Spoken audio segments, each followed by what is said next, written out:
नमस्कार। आज हम जानेंगे कि किसी हिंदू व्यक्ति की मृत्यु के बाद उसके संपत्ति का मालिकाना हक कैसे किसी और को मिलता है, यानी किसी हिंदू व्यक्ति की मृत्यु के बाद उसका सक्सेशन और कैसे किसी और को जाता है। नॉर्मली जो किसी भी व्यक्ति के पास दो प्रकार की संपत्ति होती है। एक वो संपत्ति होती है जो उसे उसके पुरखों से मिली होती है, यानी कि एंसेस्ट्रल प्रॉपर्टी, और दूसरी वो संपत्ति होती है जो उसने खुद अर्जित की हुई है, जिसको हम सेल्फ एक्वायर्ड प्रॉपर्टी भी कहते हैं। सक्सेशन भी है वो दो प्रकार से होता है। एक होता है टेस्टामेंट्री सक्सेशन, यानी कि जो विल या वसीयत के द्वारा होता है, और testamentary succession Indian succession act 1925 के प्रोविजंस के अंतर्गत गवर्न होता है। दूसरा सक्सेशन वो होता है जिसमें एंसेस्ट्रल प्रॉपर्टी यानी पुरखों की संपत्ति या फिर वैसी संपत्ति जो किसी ने खुद से अर्जित की हो लेकिन उस वक्त व्यक्ति ने कोई वसीयत ना बनाई हो, उसकी मृत्यु के बाद डिसाइड होता है कि वो प्रॉपर्टी कैसे किसी और को आगे पास होगी। और हिंदू, बुद्धिस्ट, जैन और सिख धर्म को मानने वाले लोगों के केस में ये सक्सेशन जो है वो हिंदू सक्सेशन एक्ट 1956 के अंदर गवर्न होता है। वसीयत सिर्फ सेल्फ एक्वायर्ड प्रॉपर्टी की जा सकती है, जबकि जो इंटर स्टेट सक्सेशन है, यानी अगर कोई वसीयत ना हो तो कैसे किसी और को मालिकाना हक मिलता है, वो पुरखों की संपत्ति यानी एंसेस्ट्रल प्रॉपर्टी और सेल्फ एक्वायर्ड प्रॉपर्टी यानी कि खुद से अर्जित की हुई प्रॉपर्टी पर भी लागू होता है वो। और इसके रूल्स हिंदू सक्सेशन एक्ट 1956 के अंदर मिलते हैं। हिंदू सक्सेशन एक्ट का जो ये कानून है, इसके सेक्शन 8 के अंदर दिया गया है कि किसी भी व्यक्ति की मृत्यु के बाद अगर वो बिना कोई वसीयत लिखे हुए उसकी मृत्यु हो जाती है तो उसकी प्रॉपर्टी पहले क्लास 1 एयर्स को जाएगी। क्लास 1 एयर में उनकी माता, पत्नी और बच्चे होते हैं। उसके बाद अगर कोई क्लास 1 एयर ना हो तो फिर ये क्लास 2 एयर्स को मिलती है, यानी कि उनके पिता या उनके भाई बहन या कोई और सिबलिंग्स हो।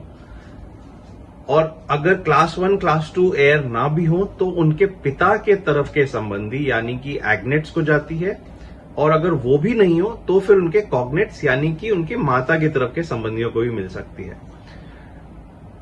इसके अलावा सेक्शन 6 जो था ये 1956 एक्ट का, उसके अंदर को पार्सनरी प्रॉपर्टीज के बारे में दिया हुआ था। और 2005 तक जो कानून था उसके हिसाब से को पार्सनरी प्रॉपर्टी यानी कि वो प्रॉपर्टी जो पुरखों से मिली हो और जिसका पार्टीशन नहीं किया गया हो या जिसको आगे नहीं बेचा गया हो, उसके भागीदार या को पार्सनर सिर्फ फैमिली के मेल होते थे, और वो 3 पीढ़ियों तक होते थे। यानी जो मरने वाला व्यक्ति है उसका बेटा, उसका पोता यानी पौत्र, और उसका प्रपौत्र यानी कि सन, ग्रैंडसन और ग्रेट ग्रैंडसन तक ये प्रॉपर्टी के को पार्सनर या भागीदार होते थे। और ये जो प्रॉपर्टी थी ये लीनियर तरीका था और सिर्फ मेल्स को ये इस प्रॉपर्टी में को पार्सनर होने का राइट प्राप्त था। 2005 में 9 सितंबर 2005 को हिंदू सक्सेशन एक्ट में एक अमेंडमेंट आया जिसमें सेक्शन 6 को अमेंड किया गया, और उसके बाद से बेटे और बेटियों दोनों को बराबर का को पार्सनर माना गया। ये कहा गया कि जो किसी भी व्यक्ति के मृत्यु के बाद उसकी बेटी जन्म से को पार्सनर होगी और उसी हिसाब से होगी जैसे कि उसका बेटा है, यानी बेटे और बेटियों को बराबर का हक दिया गया।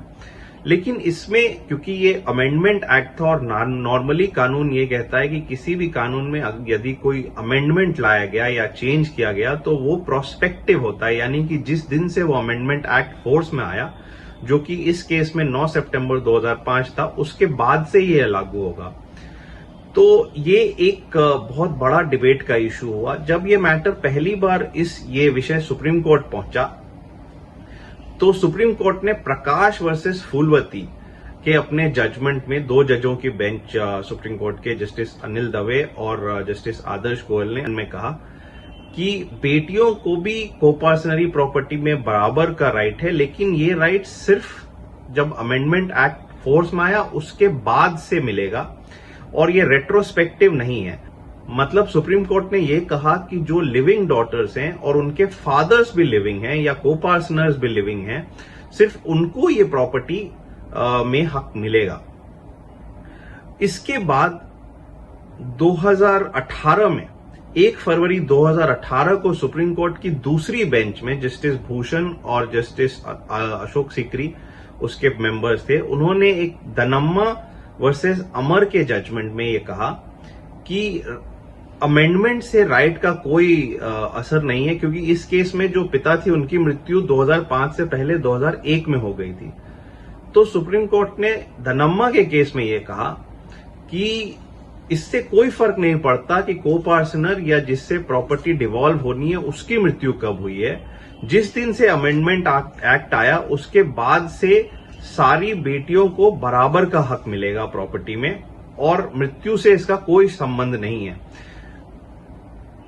ये जो अमेंडमेंट है ये बेटियों को पूरा अधिकार देता है प्रॉपर्टी में और ये इससे कोई फर्क नहीं पड़ता कि कोपार्सनर की मृत्यु कब हुई है, क्योंकि प्रकाश वर्सेस फूलवती और दनम्मा वर्सेस अमर में ये क्लियर कॉन्फ्लिक्ट था। मतलब प्रकाश वर्सेस फूलवती में सुप्रीम कोर्ट ने ये कहा था कि लिविंग कोपार्सनर भी लिविंग होना चाहिए और डॉटर भी लिविंग होनी चाहिए और तभी ये राइट अमेंडमेंट एक्ट के फोर्स में आने के बाद से बेटियों को मिलेगा।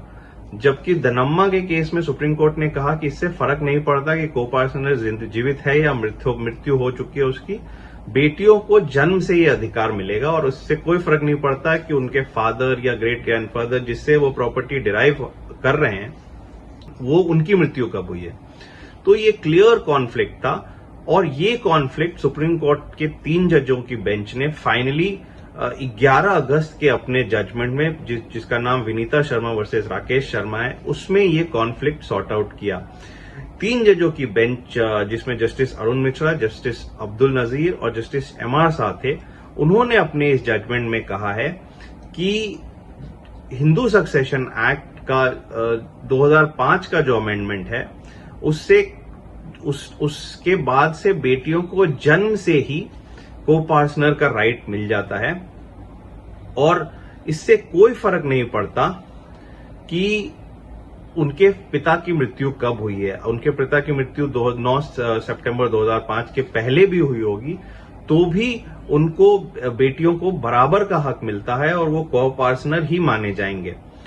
तो इस जजमेंट के बाद अब जो स्थिति है वो बिल्कुल साफ हो गई है। बेटों को और बेटियों को इंटरस्टेट सक्सेशन के केस में बराबर का हक मिल चुका है और इससे कोई फर्क नहीं पड़ता कि जो कोपार्सनर हैं उनकी मृत्यु कब हुई है और उनके एंसेस्ट्रल प्रॉपर्टी अब बिल्कुल ही क्लियर है कि कैसे डिवॉल्व होनी है, जिसमें अब सुप्रीम कोर्ट के 3 जजों की बेंच ने बिल्कुल अथॉरिटेटिव तरीके से ये कह दिया है कि बेटों और बेटियों को बराबर का हक मिलेगा। तो आप देख सकते हैं नॉर्मली सुप्रीम कोर्ट का जो ये सक्सेशन जजमेंट आने के बाद जो सक्सेशन का जो पूरा इतिहास है इसको 3 चरणों में बांटा जा सकता है। 1956 से पहले जब हिंदू सक्सेशन एक्ट नहीं आया था उससे पहले का इतिहास जो भी हिंदू जिस भी भाग में रहते हैं देश के वो अपने कस्टम से गवर्न होते थे। 1956 से 2005 तक सिर्फ मेल कोपार्सनर्स को ये राइट था। मेल कोपार्सनर्स के पास एंसेस्ट्रल प्रॉपर्टी में एंसेस्ट्रल प्रॉपर्टी पाने का राइट था। 2005 से 2015 तक जब तक प्रकाश वर्सेस फूलवती का जजमेंट नहीं आया था तब तक या उसके बाद भी सिर्फ उन बेटियों को हिस्सा मिलता था जिनके फादर या ग्रेट ग्रैंडफादर या कोपार्सनर जिनसे उनको प्रॉपर्टी डिराइव हो रहे हैं उनकी मृत्यु 2005 के बाद हुई हो। प्रकाश वर्सेस फूलवती के बाद दनम्मा का जब केस आया 1 फरवरी 2018 को तो स्थिति थोड़ी कंफ्यूजिंग हो गई बिकॉज सुप्रीम कोर्ट ने यह कहा कि इससे कोई फर्क नहीं पड़ता कि कोपार्सनर की मृत्यु कब हुई है, बेटियों को बराबर का अधिकार मिलेगा। तो थोड़ा कंफ्यूजन उत्पन्न हुआ, लेकिन अब 11 अगस्त के जजमेंट के बाद स्थिति पूरी तरह साफ हो गई है। अब बेटों और बेटियों को इंटर स्टेट सक्सेशन के केस में बराबर का हक प्राप्त है। तो आज के लिए इतना ही। यदि आपने हमारे चैनल को सब्सक्राइब नहीं किया है तो जरूर करें और हमें अपने कमेंट लिख के भेज। धन्यवाद।